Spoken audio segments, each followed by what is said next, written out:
Bonjour à tous, je suis ravie de vous retrouver dans une nouvelle vidéo pour vous présenter deux recettes. Ça fait un bout de temps que j'avais pas parlé cuisine sur ma chaîne. Si vous me suivez sur Instagram, vous voyez que c'est pas pour ça que j'arrête de faire des petits tests de temps en temps puisque je poste des photos de nourriture assez régulièrement quand même. Mais là j'avais très envie de vous faire deux recettes en fait qui peuvent vous permettre de faire un repas. Donc là c'est le plat et le dessert. Pour l'entrée je vous laisse gérer. Mais du coup ça permet en fait de faire un plat qui cuit au four et un dessert qui cuit sur des plaques. Donc on a souvent besoin d'un four pour tout faire et c'est pas forcément évident. Donc là voilà, plat et dessert avec une simple gazinière, on fait tout et en un temps record. Donc c'est ça qui était intéressant. J'espère donc que ces recettes vont vous plaire, je vous laisse les découvrir. Passons donc aux ingrédients. Vous aurez donc besoin de 200 g de lardons, mais vous pouvez également utiliser 4 tranches de jambon blanc, ou des allumettes de poulet, ou des feuilles d'épinards par exemple, 100 g de gruyère râpée, 2 grosses cuillères à soupe de maïzena, 10 centilitres de crème fraîche, 25 centilitres de lait, 3 œufs. Donc pour commencer, je vais faire cuire mes lardons. Là, je vais d'abord les passer un petit peu à la poêle, donc avec cette espèce de margarine là. Une fois qu'ils sont cuits, je les mets dans du papier absorbant pour retirer un maximum de matière grasse et je les mets de côté le temps de faire le reste de la préparation. Je commence par battre les œufs. Je viens incorporer le fromage râpé. Vient ensuite le lait et la crème fraîche. Donc là moi j'avais pris de la crème semi-épaisse mais le résultat était tout aussi réussi. J'ajoute ensuite la maïzena et là il faut vraiment bien travailler la pâte puisque je trouvais qu'elle avait tendance à faire à moitié des grumeaux mais comme il y a du fromage dedans, je ne sais pas si c'était une sorte d'illusion. Bref, j'ai bien mélangé. On ajoute ensuite la pincée de poivre et la pincée de sel et on remélange encore. On peut ensuite s'attaquer à la mise en place, donc je commence par beurrer un moule à tarte. Je vous conseille d'en prendre un plus petit que le mien pour que ce soit plus épais. Là franchement c'est la taille maxi qu'il faut prendre.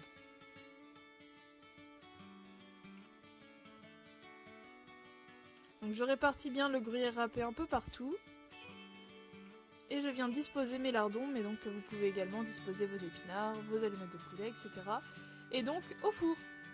Et donc c'est parti pour 30 minutes de cuisson dans un four que vous aurez préchauffé à 200 degrés.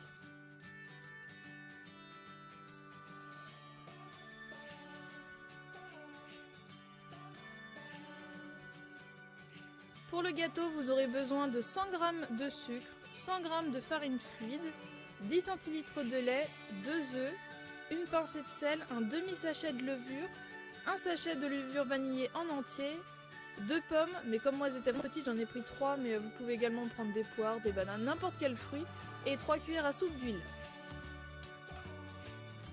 Je commence par mélanger mon sucre et mon sucre vanillé.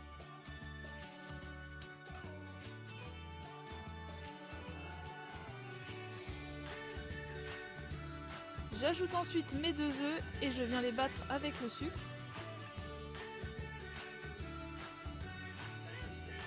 Puis la farine.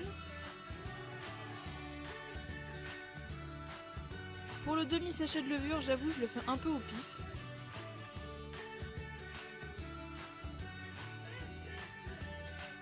La pincée de sel.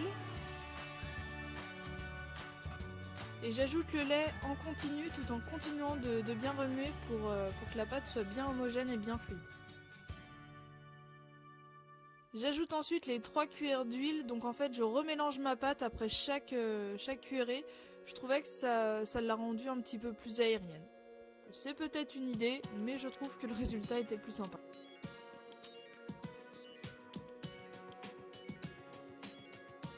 Maintenant que la pâte est prête, je m'attaque aux pommes, donc je les ai bien évidemment lavées et donc là je vais venir retirer la peau, retirer les pépins et les couper en tout petits morceaux. Donc j'ai fait des formes assez aléatoires mais faut que ce soit gros mais pas trop. Tout ce qui est peau et pépins ça va pour le compost et voilà le résultat. Donc je commence par faire revenir les morceaux de pommes avec un petit peu de beurre. Donc je les laisse à cuire pendant quelques minutes. Je verse ensuite ma pâte et je viens répartir les fruits pour qu'il y en ait à peu près la même quantité partout. Je viens couvrir et je laisse cuire pendant 10 minutes à feu doux. Donc là, ma poêle étant trop grande, j'ai été obligée de prendre un plat à gâteau pour retourner la pâte. Mais je vous conseille de prendre une poêle pas plus grande qu'une assiette, ce sera beaucoup plus facile.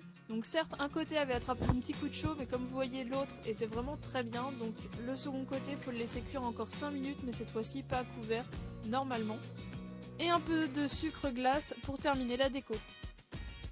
Si ces recettes vous ont donné envie, surtout n'hésitez pas à les reproduire et à me taguer, que ce soit sur Facebook ou sur Instagram. Ça me ferait très plaisir de voir vos réalisations et dites-moi si vous avez aimé, si votre entourage a aimé.